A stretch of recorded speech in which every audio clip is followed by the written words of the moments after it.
Eric really needs no introduction.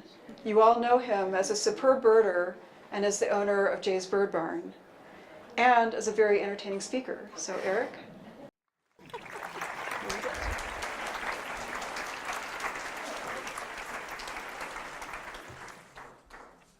be more entertaining than me.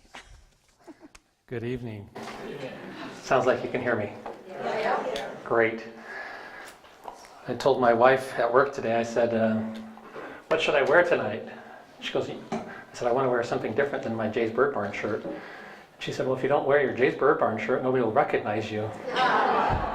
So I'm wearing my Jay's Bird Barn shirt. Of course, I'll still get called Jay. I get called Jay every day. It doesn't matter that my name is Eric and I'm usually wearing my name badge that says Eric. People look me right in the eye and say, are you Jay? I go, yeah, I am. So at some point, I just get tired of saying, no, I'm not, and this is why, and anyways. So tonight's presentation, I've divided it into two segments. What I'm going to do is I'm actually going to do a talk. I'm going to give a particular presentation that I've prepared specifically for tonight that will just be a speaking portion for about 20 minutes. So you have to bear with me. Hopefully I don't put you to sleep. And then at the conclusion of the 20-minute speaking portion of the program, then we'll jump into a short PowerPoint presentation for about another 20 minutes. And then at the conclusion of those two different sections of the talk, if you want to do any question and answer, I'd be happy to answer any questions. I do have some handouts, and I've got some plants up here that you're welcome to come and grab and take. So the screen is not the same title as the talk, but they go hand in hand. The talk was titled as Native Plants Are for the Birds. So I'm going to jump right into it. We live in a world of producers and consumers. I am a producer, and I am also a consumer. For example, as a business owner, I produce custom birdseed blends. My customers at Jay's Bird Barn are consumers. They buy what we produce, and that keeps the doors open.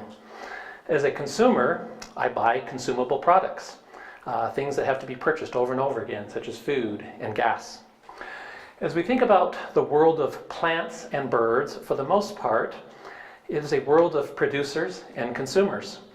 As we discuss the relationship between birds and plants, we see that most birds are consumers.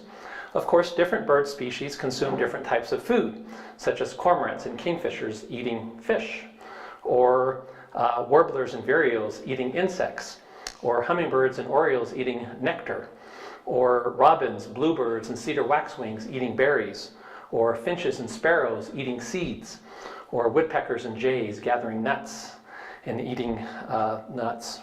While I consider birds to be primarily consumers, they are also producers in the sense that they produce offspring that in turn becomes prey for other species of animals that are consumers. Whether it's a snake or a raccoon or a bobcat, and yes, even other birds. While birds are primarily consumers, they play a critical role in helping plants to reproduce, ensuring the survivability of plant species through pollination and acting as a seed and nut dispersal agent, resulting in new sources of nectar, fruit, seeds, and nuts for future generations. Without plants, we would not have the diversity and variety of birds that exist in the world. Many of our songbird species fall into the category of being insect eaters, and many of these species employ a foraging behavior referred to as foliage gleaning. Foliage gleaners rely on a variety of plants that act as a host for insects, and this is where foliage gleaning and insect-eating birds find their primary food source. You cannot separate birds from specific plant or biotic communities. And while wild bird species are primarily consumers and plants are primarily producers, in my opinion, neither can exist without the other. When you think about it, the needs of wild birds are not much different than our own. They need shelter, they need places to rear young, and they need food and water. Isn't that what we all need too? If someone came and bulldozed down your house, your home, it would be safe to say that you could not live there anymore. It is no different for our feathered friends. And so as we see a lot of the development that's occurring, it gives us pause to think about how we're impacting the environment by removing all these native plants. Anyone who is serious about wanting to attract birds to their yard needs to understand that in order to attract birds, you have to create an inviting habitat.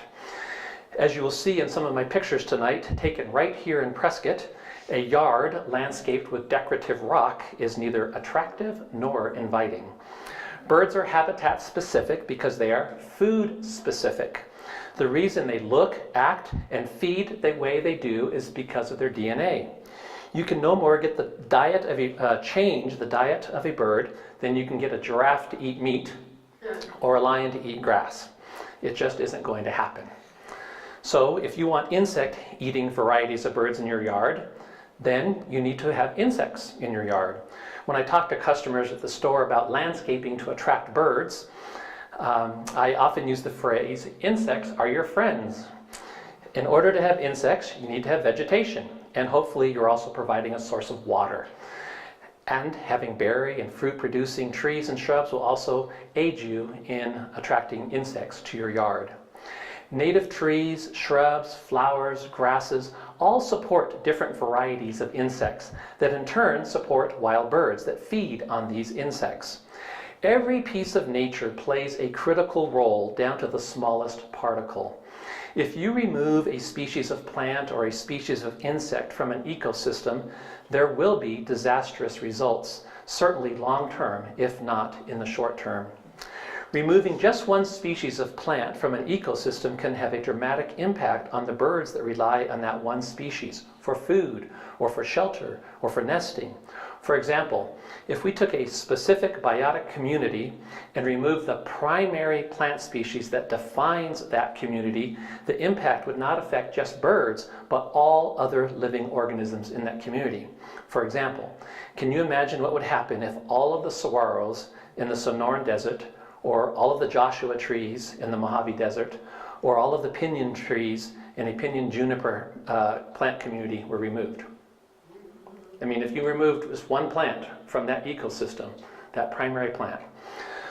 So just as removing a plant can alter the landscape, adding non-native invasive plants can have an equally destructive effect on the environment and the natural balance that occurs when nature is left alone. I'm going to share a story with you. I'm going to read some excerpts from an article titled "Creating a Bird-Friendly Yard." And it's just so profound that I just feel it needs to be included in this talk. There's a man named Doug Tillamy that in 2000 bought a 10-acre farm in southeastern Pennsylvania. He happened to be a scientist.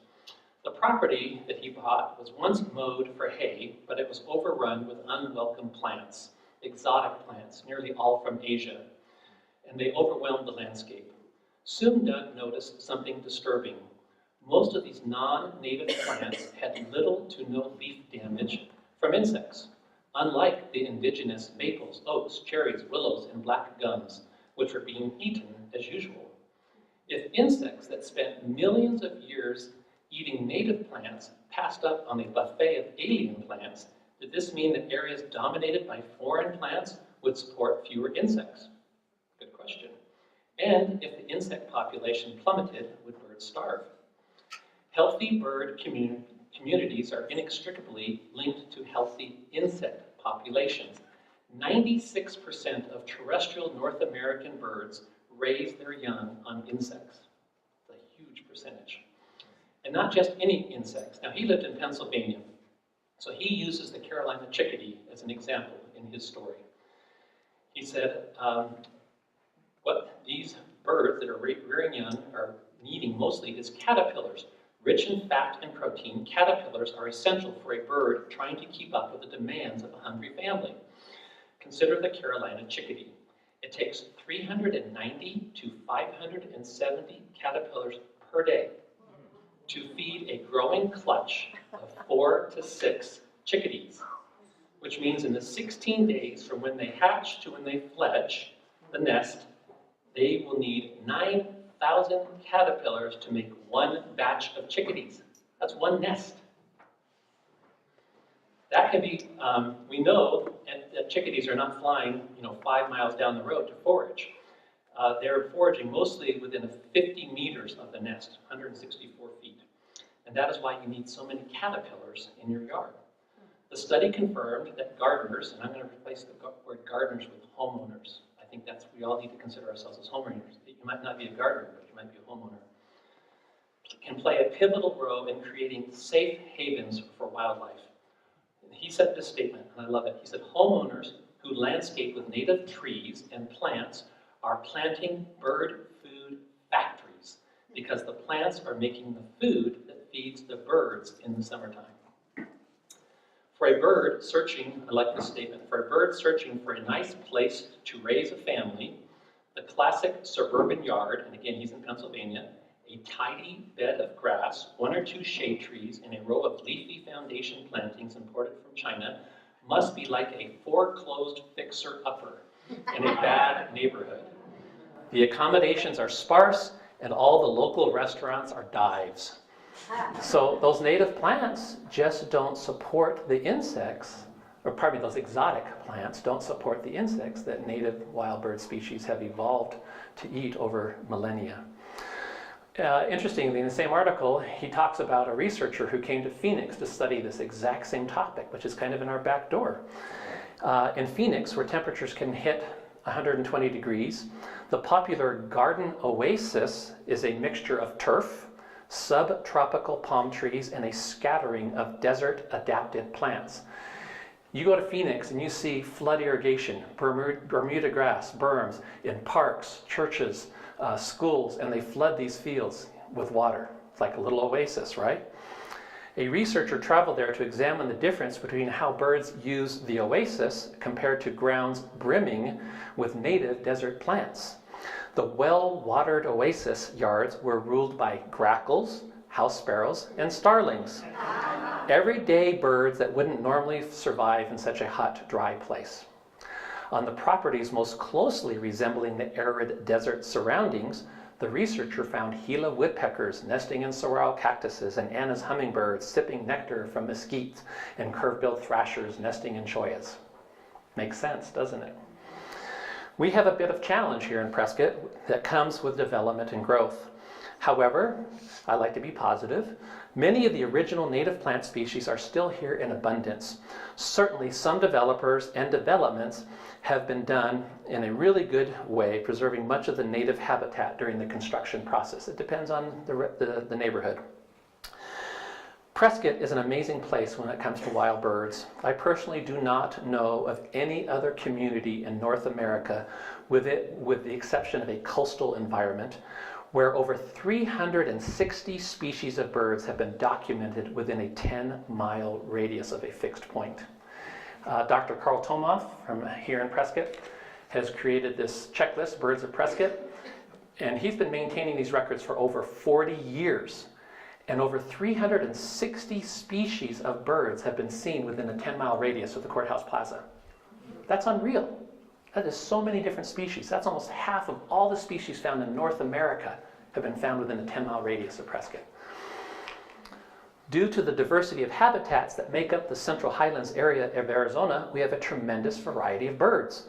From a birding perspective, the reason Prescott is so amazing when it comes to species richness is because of all of the different biotic communities that exist in close proximity to one another.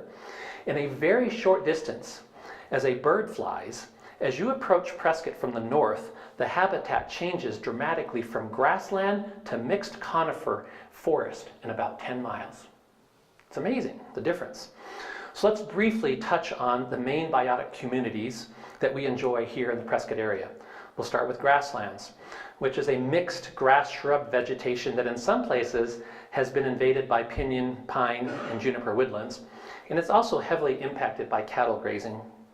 Then you have interior chaparral, which is an arid habitat of low, often dense, primarily evergreen shrubs, such as scrub live oak, manzanita, mountain mahogany, silk tassel, cliff rose. Then we have pinyon pine juniper woodland, which is an open woodland of relatively short conifers with an understory that can vary in types of grasses and shrubs. We have riparian wetlands, riparian communities comprised of mixtures of shrubs and trees, including Fremont cottonwood, Gooding willow, such as Watson Woods and Granite Creek. We have our man-made lakes, our reservoirs, large bodies of water with cattails and surrounding riparian elements such as willow and Watson Lake.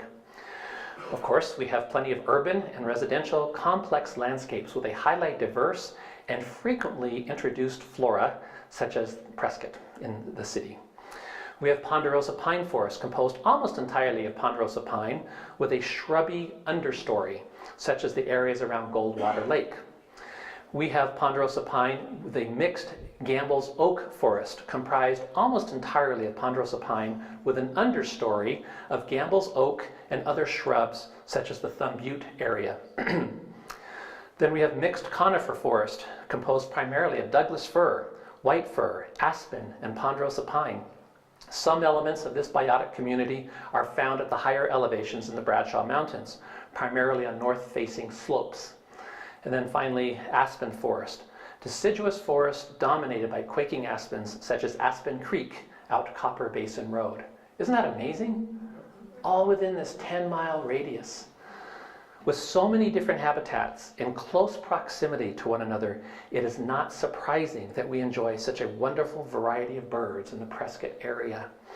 Birds by nature are habitat specific. For example, you will not see a Steller's jay in a grassland, and you won't find a western meadowlark in a ponderosa pine forest. Think about it. Birds are habitat specific. They have evolved to coexist with specific environments, habitats, and plant communities that meet their specific dietary requirements. There are some species that are tied so closely to a specific food source that if you take away that food source, chances are the species will disappear in the area. We see that in Prescott Valley, and not to be negative, but what's happening like in Glassford Hill, we're transforming a grassland habitat into a very highly densely populated urban environment where they are literally using earth machines to remove 100% of the native habitat. And once you remove the first 2 inches of the soil, everything that lived there can no longer live there. There's not going to be meadowlarks and hornlarks and the birds that lived there previously. So I'm going to give you some examples of specific bird species and the habitats they rely on. And this is time for participation. So here's some question and answer. If you were in an area where you were hearing and seeing summer tanagers, yellow warblers, Lucy's warblers, and yellow-billed cuckoos, what habitat would you be in? Riparian. If you were in an area where you saw flocks of American white pelicans, white-faced ibis, great blue herons, and egrets, and ducks, what habitat would you be in? A lake. If you were in an area that canyon towhees, Gambel's quail, white-crowned sparrows, what habitat would you be in? Chaparral. Trick question.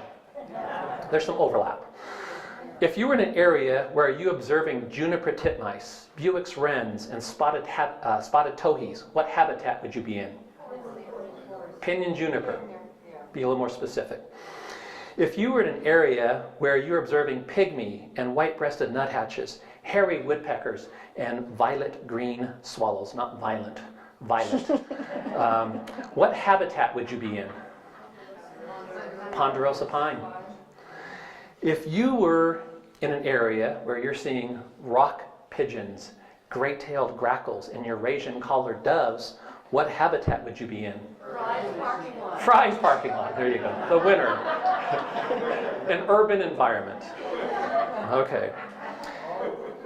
If you were in an area where you were seeing meadowlarks and lark sparrows and Swainson's hawks and Cassin's kingbirds, what habitat would you be in? Grassland. With these very simplified examples, but it's very obvious, you get the point. Birds are habitat specific.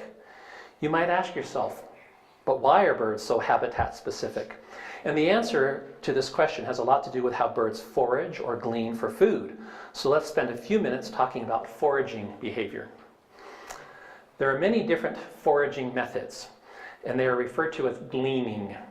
Here are some examples. Ground gleaning. This means picking up items from the surface of the soil. So examples of ground gleaners would be like mourning doves, Gambel's quail, white-crowned sparrows. Lots of spotted towhees. Yep, your ground feeders.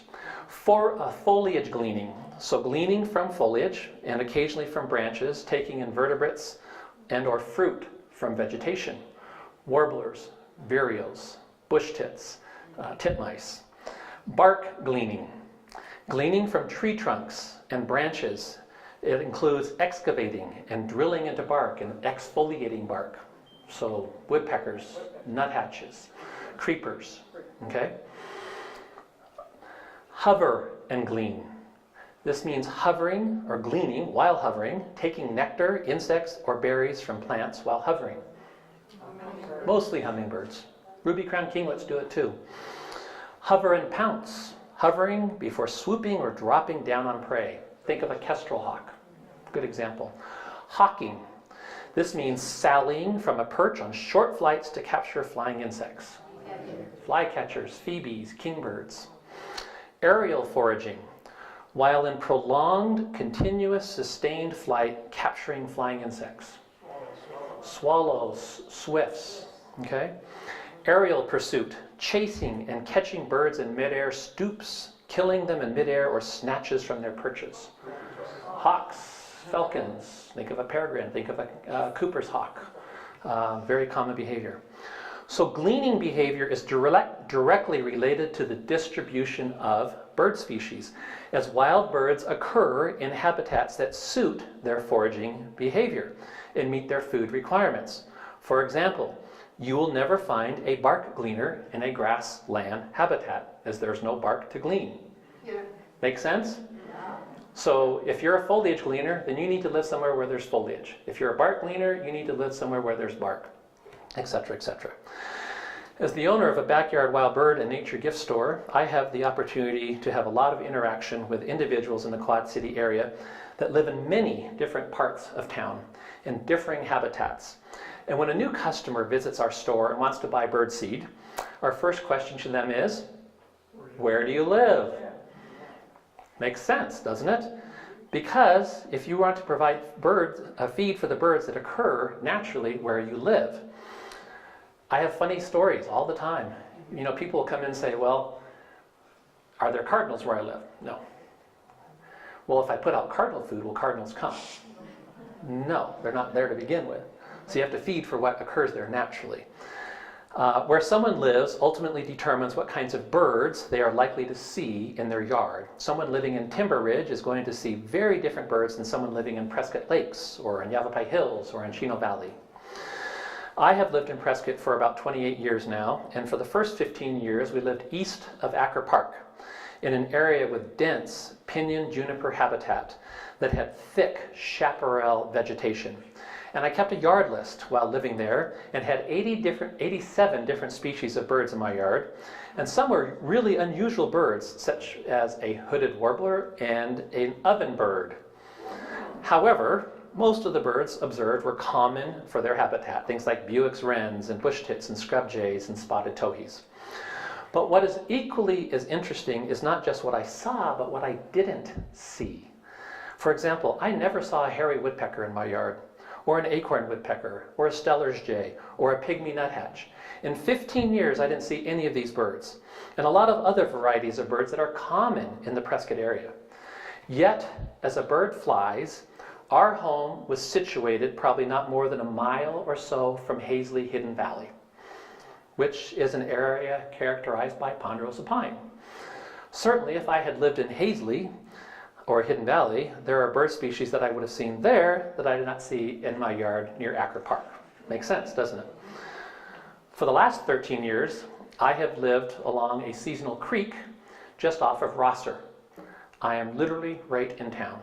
However, our property includes ponderosa pine, juniper, pinyon, cliff rose, scrub oak, a good variety of different plant species that appeals to a wide variety of bird species.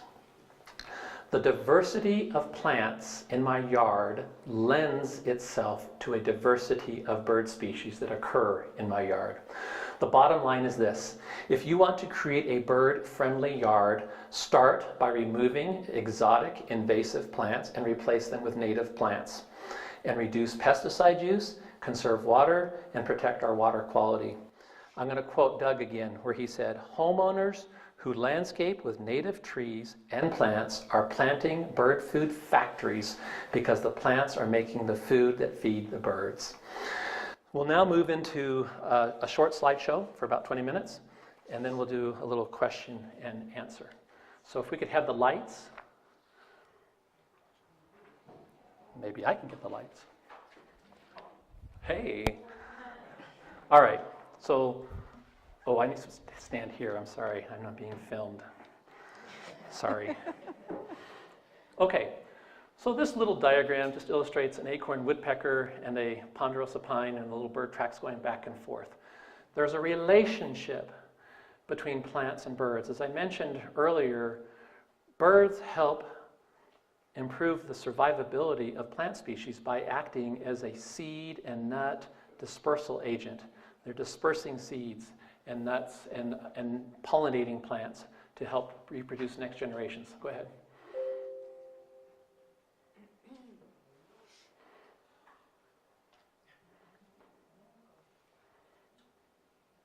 We'll get there.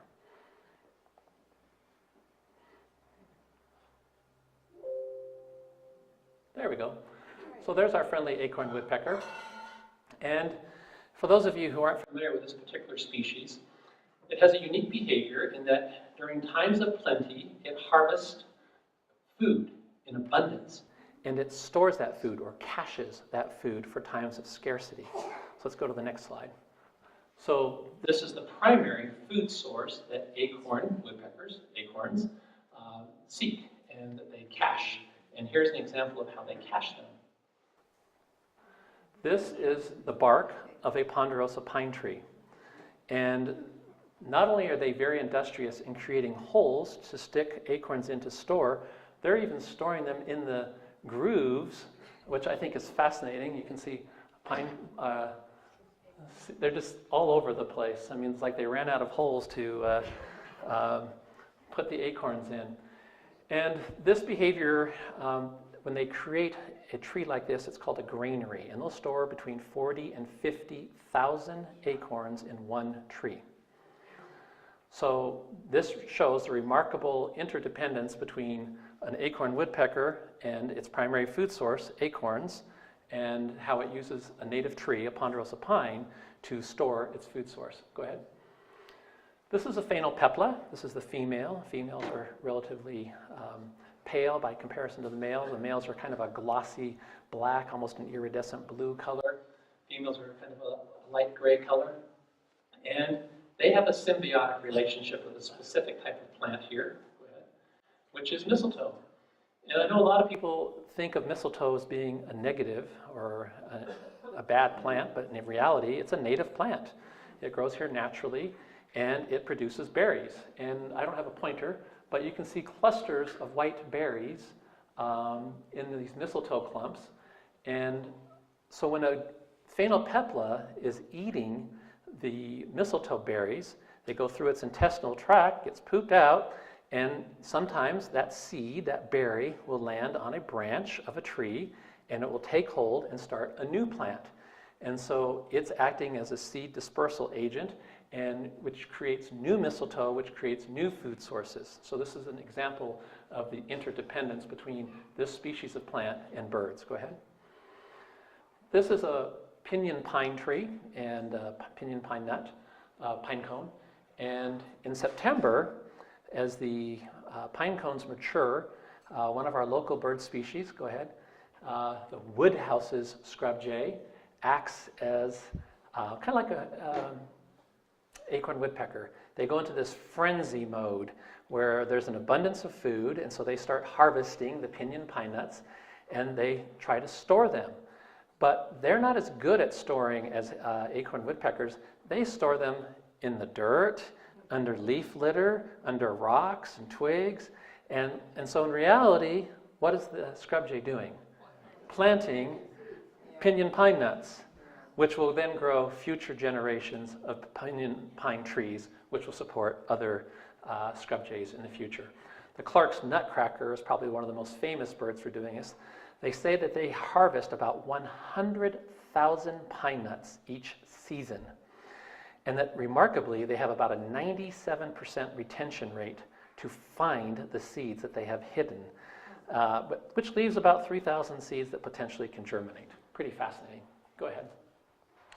So we're just going to go through several slides of different birds in the Prescott area, talk a little bit about their relationship to plant, and then we're going to look at some plant pictures and wrap up. So this is an example of a male black-chinned hummingbird, which of course is an example of a bird that does the hover and glean. So its primary role is it's going from flower to flower to flower and gathering nectar and eating insects, but it's also getting a dusting of pollen on its beak and on its forehead. And then it goes and visits another flower, and it's pollinating plants as it forages for food. Go ahead. The same can be said for orioles. We have 3 varieties of orioles that visit the Central Highlands area of Arizona in the summer. They'll be showing up in the next week or two. I already put my oriole feeder out this week. Haven't seen one yet. This is a hooded oriole. We also have bullocks and scots. Their behavior is similar to hummingbirds in the sense that they visit flowers, so they act as a pollinator. They particularly like stalks like agave and yucca, those types of flowers. Red hot poker is a very common plant that they visit when they're here. Go ahead. This is a crystal thrasher. Believe it or not, this is a bird that is considered common in Prescott, and yet most people rarely see them, and they don't even know they're in their yard, because it's somewhat of a skulker. It's secretive. It's down in the ground, underneath a scrub oak, in the leaf litter, and it uses that long bill to thrash. That's why it's called a thrasher. And it's kicking up the leaves and the nuts, and it's looking for insects. And this bird relies on plants that come all the way down to the ground, like the scrub oak. And we have this fire-wise mentality where we're told to clear the property from our home and to prune trees up. And well, that has a very direct impact on birds that are ground dwellers. And we're going to look at a few examples. This is a chipping sparrow. And chipping sparrows, like all sparrows, are primarily seed eaters. And so they act as a seed dispersal agent. Let's go to the next one. White-crowned sparrow, one of our most common winter birds, arrives in September. They're still here in abundance. I got an email just today from a customer in Chino Valley, and she wrote me and she said, "I think our white-crowned sparrows have decided to spend the summer." And I wrote her back and I said, "Well, no, they'll leave. In about 2 weeks, you'll just notice they're just all gone. All of a sudden, they're just gone. And they'll go up into the high elevation Rockies where they'll breed and spend the summer, and then they'll come back in September." This is also a very cover-dependent ground-feeding bird, spotted towhees. With the exception of singing, which the males do a lot of this time of year, where they are on an open, exposed, high perch, most of the time is spent down on the ground. They do this 2-footed shuffle where they're kicking in the leaf litter and, looking for grubs and bugs and seeds. Go ahead. Another example of a ground feeder dependent on ground cover is our Gambel's quail. When they have their young, the babies, when they hatch, are ambulatory. They're what's called, my mind just went blank. Precocial, thank you. Yeah, they're precocial, meaning that their eyes are open, they're covered with a downy coat of feathers, and they can run within hours of hatching. But the problem is they can't fly for a couple weeks, and so they're very susceptible to predation. Things like house cats and roadrunners and ravens, and just name all the predators that go after them, even scrub jays and ravens. And so cover is extremely important for their survivability and their success. Go ahead. House finches, ironically, were here historically before we were here, and yet they're very dependent on structures. I think that's interesting. They're not called house finches for no reason. They love porches, patios, decks, entryways, hanging flower baskets, door wreaths on the front door, patio awnings, and this is where they nest. And so they love to be around structures. Go ahead. This is a male lazuli bunting, courtesy of Russ Chappell. Good picture, Russ. This is an example of a transient species who arrives in the next few weeks and will be here for about a month period, about a 4-week period as they're passing through. And they're a seed eater, and they're very common at backyard bird feeders where there's millet. They really like white proso millet. And one of the benefits of being a seed eater is birds that migrate over land can refuel as they migrate. Most migratory songbirds, passerines, migrate at night. And so when they land in the morning, they're fairly well exhausted. They're tired and they're hungry and they need to refuel for the next leg of their journey. And so they refuel by feeding on seeds. Go ahead. This is a year-round resident, a partial migrator, but people get them year-round. Lesser goldfinch, and they are really great at dispersing seeds. You know, the wild sunflowers that grow along the roadways. This is one of their favorite food sources, and you see them picking at the heads of these flowers when they go to head.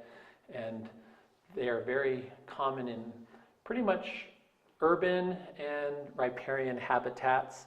Not as common in chaparral, although you can find them there, pinyon juniper. They like the deciduous woods a little bit better. Go ahead. Now, it might seem funny that I do have a cardinal picture in here. We get asked a lot about cardinals. I actually had a male cardinal in my yard last year on June 11th. I remember that well. And he was singing. It was beautiful. But we have pockets of cardinals in Prescott. If you live off of Jack Drive, Pleasant Valley, near Willow Creek, if you live near Smoke Tree or Sequoia, and if you live near Diamond Valley, these are the three most common areas where we have cardinals in the Prescott area. And they like thickets and brambles. They like scrubby habitat.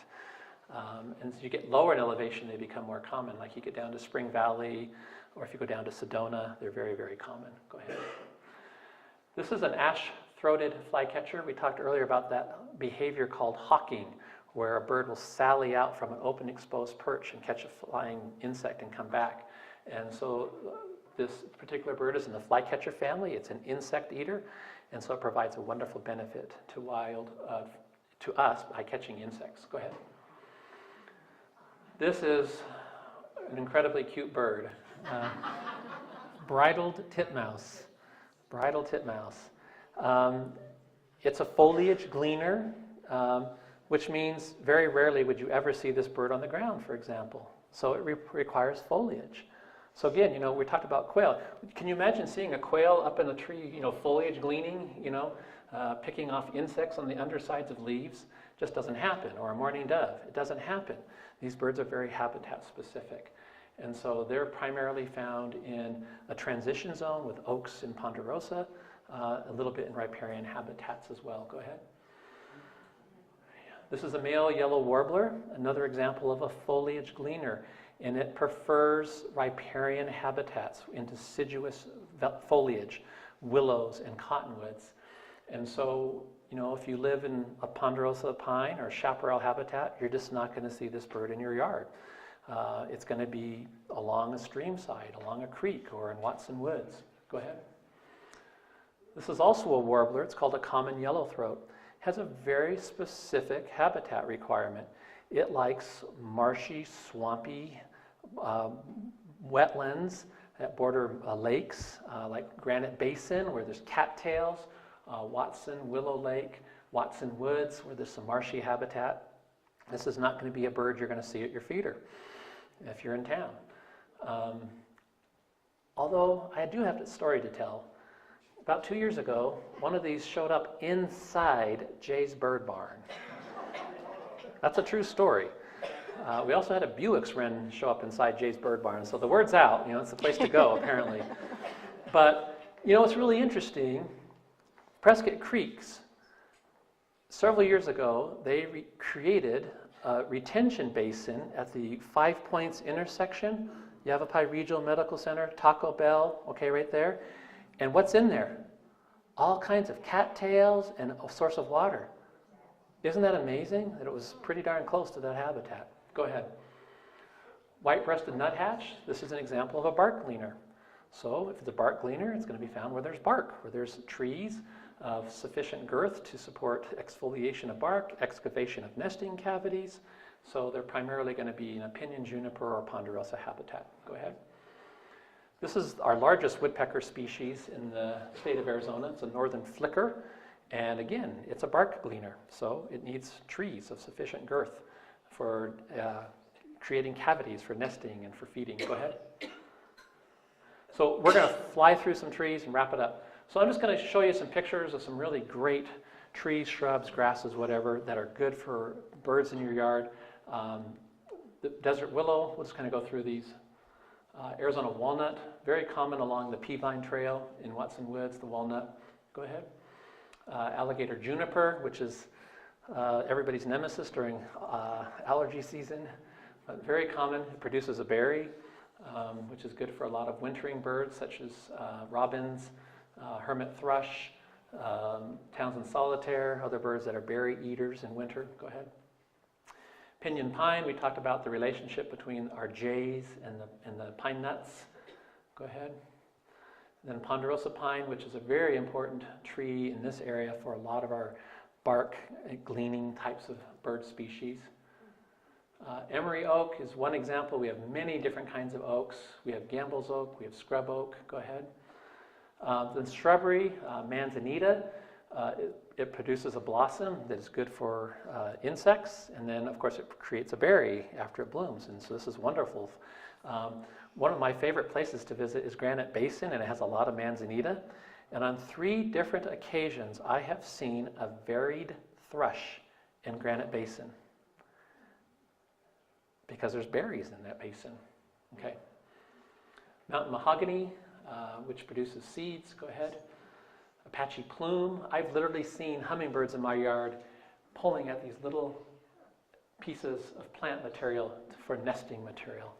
So sometimes when you're thinking about plants for birds, don't think just food, but also think birds need food, water, shelter, places to rear young. That's all part of the components of what goes into the things that birds need. Go ahead.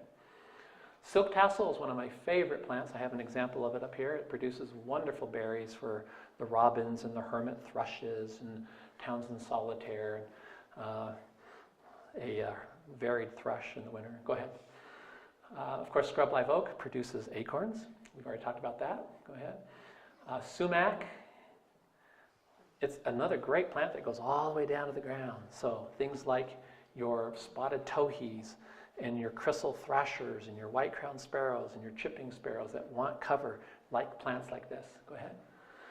So this is an example of a fairly minimal but native habitat. So you've got forbs, you've got some grasses and small shrubs, and then larger trees, pinyons and junipers, scrub oak, and some grasses.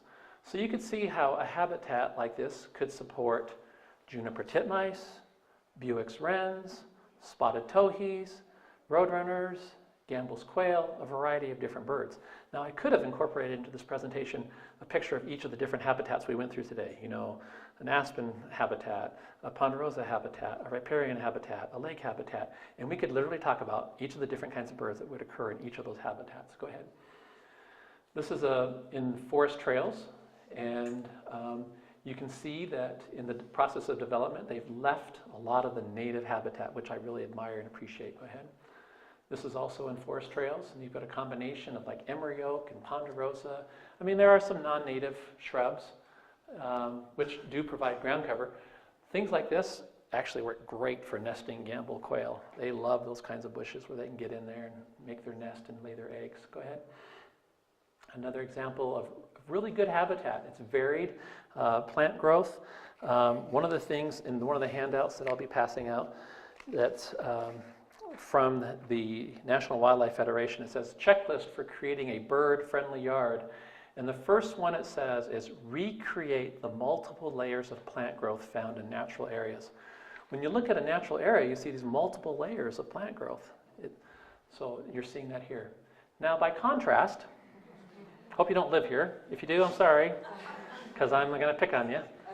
But this is near Prescott Lakes, kind of off of Smoke Tree, and it's a rock garden, I guess. I don't know.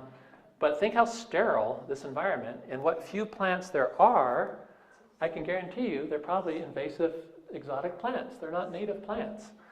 And so how much value and how much success would this person have in attracting wild birds to their yard? Is it a bird-friendly yard? And, you know, maybe if you're a rock wren, you'd love this yard. You know, not much else would like it. Go ahead. Here's the one that really takes the cake. It's just astonishing to me that somebody would find that appealing and attractive, and that they would be proud of that yard. I'm sorry. But it's like, it's filled with rock. There's really no plants to speak of. It's a very sterile environment. You can imagine the heat that those rocks radiate in the summertime around your house. There's just no value, in my opinion, in that landscaping. It just doesn't provide any benefit. It's not a bird-friendly yard. So, in contrast, here's another home in Forest Trails. And so I hope, if nothing else today, you'll really consider your yard. And I'll give you an example of what you can do. If you say, I'd really like to make some changes in my yard, but I'm not sure where to start. This is where I'll give you a clue how to start. Find the closest vacant lot to your home that has never been developed. And go there armed with a notepad and maybe a plant book, Plants of Arizona or something, and do a plant survey. And say, okay, what occurred in my yard originally? So go find an undisturbed native yard or lot that hasn't been developed and do a plant survey and find out, oh, there was bear grass here. Oh, there's silk tassel. Oh, there's any number of plants, sumac or Apache plume or whatever it is. And then go back to your yard and try to put those same elements back onto your property. Remove the exotic and invasive plants and incorporate native plants into your yard. So I think that's going to be it, Russ. I think that's the last slide. It is. I do want to give a shout out real quickly to the Native Plant Store. If you're not familiar with the Native Plant Store, they are located at the corner of Montezuma just as it starts to curve. And they were kind enough to let me bring some native plants from their nursery. It was the wrong time of year really to go get native plants because it's a little early still. And so I actually supplemented what I got there with some plants from my yard. Like they didn't have ponderosa pine, they didn't have juniper there, so I went and cut some things in my yard. That was a limb, it wasn't a tree. I didn't. I got some cliff rose and some Gooding willow and some cottonwood. It doesn't look like cottonwood because it's just starting to come out, but that's cottonwood in my yard. Because like I told you, I'm on a little seasonal creek, which adds a whole different dynamic to my yard because I can get things like yellow warblers, Lucy's warblers in my yard, even though most of the habitat on either side of that creek is going to be pinyon juniper. So it's kind of unique how that works. Be happy to answer any questions, and we'll wrap up. Go ahead, Patty. I just want to thank you because this has really helped me. Being here 2 years only, I'm learning a lot. But I have a pet sitting business, and so I'm going to Forest Trails, Prescott Lakes, all these different areas. I've been past those rock places, and I'm really learning Prescott. Yeah. But every time I'm staying in those homes, I go, wow, those aren't the same birds that I get over by the Capitol Canyon Club, which is probably what Hacienda. Is that Ponderosa where I'm running? Predominantly. Room? Yeah. So I go, wow, this is interesting. The birds are different. Absolutely. Now I know why.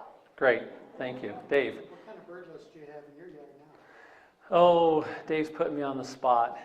It's pretty diverse. It's really interesting. I mean, I had things like Townsend solitaire in my yard, right off of Rosser. You probably read my column in the newspaper. You hear, we've had great horned owls. We have nesting ravens in our yard. We have Cooper's hawks. Certainly, I've seen things like, red-naped sapsuckers, northern flickers. It's pretty diverse, not quite as diverse as the previous yard, but the previous yard was kind of in the foothills of the Bradshaws, and I'm more in town, so I think that's affecting us too. This past week, I've had, it was really funny. I walked out of my house Tuesday morning fairly early, headed to the store, and I have a large tray feeder in my bird feeding area, and I saw a female brown-headed cowbird in the tray feeder. It's like, oh, brown-headed cowbirds are back. First day I'd seen one. And then I led a bird walk that same morning, and we saw a flock of like 20 brown-headed cowbirds. So it's like they must have arrived that night. I did have a Plumbeus vireo last week in my yard. Already this spring I've had rufous and broad-tailed, and of course Anna's hummingbirds. So it's pretty diverse. And I'm trying to impact that too by the landscaping and the food that I'm providing to supplement their diet. Diane. For a lot of us, we're beyond the age where planting new trees might result in anything before we're dead. And I understand the whole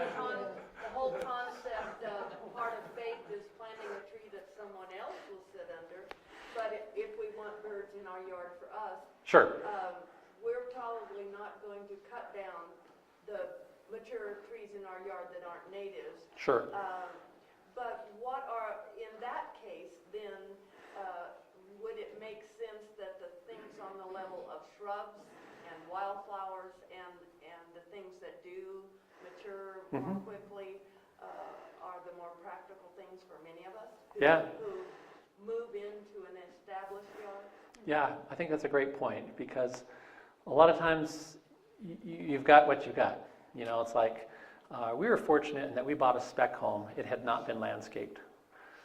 So a lot of the things that I've mentioned that are in my yard were there. The ponderosa pine was there, the scrub oak was there, the pinyon was there, you know, the juniper was there. A lot of these things were already in our yard.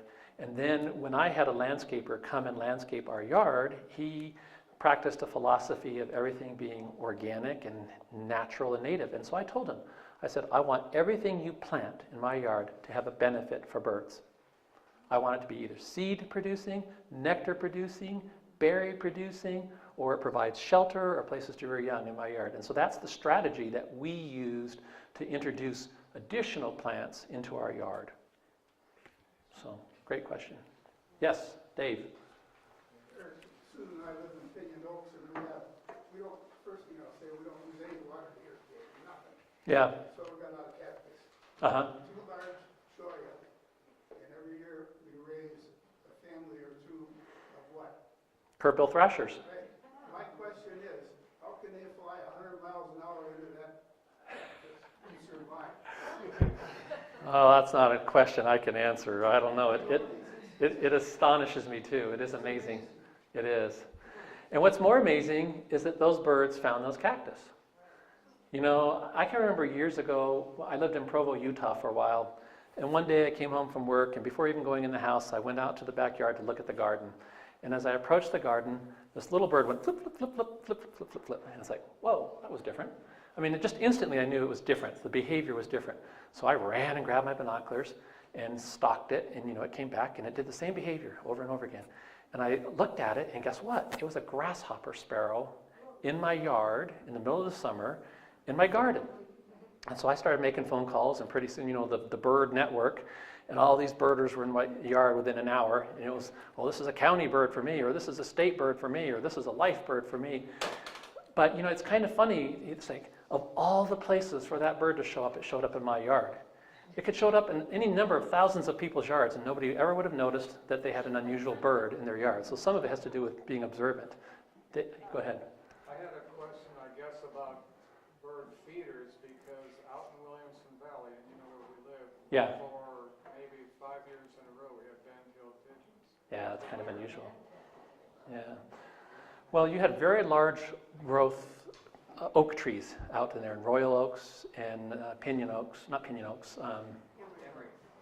No, I'm saying the development, I'm sorry. Granite oaks and royal oaks. And the band-tailed pigeons like the acorns. So that's a big part of their diet, which is where you live now. Of course, there are no acorns. That's a big part of their diet in a natural habitat. So, Art. When you say curve-bill thrashers, you really mean crystal thrash? Because I always thought curve-bill was a native of this around there. It is, but increasingly moving up in elevation, and we do have a limited number, just like cardinals, we have a limited number of curve-billed thrashers in the Prescott area. Yeah, kind of interesting. I'll tell a quick story. I could get really sidetracked, but you know, I brought copies of Carl's checklist. In order for a bird to make it into this checklist, it had to be documented. It had to physically be seen here within that 10-mile radius. Well, one of the birds that is in this checklist is due to an observation I made. For those of you who have been here a long time, I used to work for Smith's Food and Drug Centers before I opened Jay's Bird Barn. Smith's used to be on Fair Street in Miller Valley, which is now the Fry's store. Well, I would oftentimes, on my lunch hour, go on a walk. Well, one day I was walking on Sunset Boulevard, or Sunset Street, kind of where the Margaret T. Morris Center is, and there were some vacant lots that hadn't been developed over in there. We're talking over 20 years ago. Same kind of thing. Walking, all of a sudden I see this bird does this funny behavior. I was like, didn't have my binoculars on me. So I went back to work. At the end of my shift, I drove back over there because I had my binoculars in my car, checked it out. I found a Ben Dyer's thrasher on Sunset Avenue in Prescott, Arizona. So I call Bob Thoman, who used to do the bird sightings. And it's like, Bob, I've got a thrasher, a Ben Dyer's thrasher. He's like, are you sure? And it's like, yeah, I'm sure. It's like, second time, are you sure it's not a crystal thrasher? Third time, are you sure it's not a crystal? Yes, Bob. So I call Carl Tomoff. Carl came over. He's like, can you meet me there? Because he wanted to find it. It's like, yeah, I can show you exactly where it is. Carl was studying that bird with his binoculars and taking pictures for about an hour. Finally, I left. It's like, I've seen this bird. I don't need to keep looking at it. I grew up in Tucson. I know what Ben Dyer's thrashers look like. I had them in my yard as a kid in Tucson. But that's how that bird ended up in this checklist. So, sometimes birds show up in funny places, but ranges are expanding and things are happening. So, Patty. It's interesting to note, because I am from Southern California, lived there my whole life, but I'm learning the birds, but there are similar ones, because when I was married, my husband and I had a very small ranch in the Cleveland forest, and we had all the oaks, and I would see the band-tail pigeon, which I guess you said they kind of go for the acorns then, and we had a lot of acorn woodpeckers and the curve-billed thrasher. But one time we pulled the siding off of one little part of our cabin. I'm not kidding you. This was long before we bought the place. And all these acorns came out at least this high from the siding of the house. Yeah, your house was their granary. It was a good caching system then. Yeah. So I'm going to do a commercial. A little over 2 years ago, we created a folding guide. I know most of you are way too advanced that need this, but if you have friends or if you know people who are getting into birding, or if you want to do a little housewarming gift, or you want to introduce people to the birds of the Prescott area, we created a folding guide that's specific to the birds of the Arizona Central Highlands. So it's a little laminated, two-sided, waterproof folding guide that we sell, and we also, of course, have Carl Tomoff's checklist, Birds of Prescott. So those are available in the store, and I think at that time I probably should end, right? Thank you very much. Have a good evening.